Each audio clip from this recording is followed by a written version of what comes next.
Welcome to IgoroTech channel. In this video, I will show you how to create restore point in Windows 10.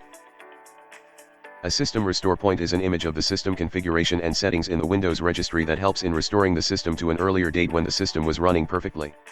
Restore points are created automatically when an app or a driver is installed or removed, or when Windows updates are installed.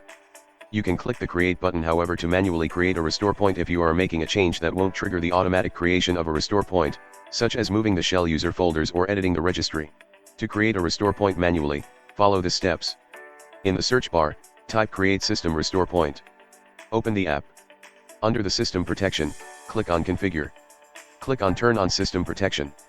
This will enable your Windows system to automatically create a restore point. The disk space usage lets you adjust the disk space used for system protection. 3 to 5% is the default. You can also delete all restore point to free some space from your drive. Doing this is not advisable. After settings is done, click on Apply to save the changes. To manually create a restore point, click on Create button. Name the system restore point so that while restoring, you can understand what it is. Then click on Create. This will create the system restore point. Depending on how many apps, programs, and files you have in the drive, it might take a while. To restore the system, click on System Restore. Windows will automatically select the recommended restore point. Click on Choose Different Restore Point to show more options. This will show a list of system restore points. You can view more options by checking the Show More Restore Points below. Select one from the list.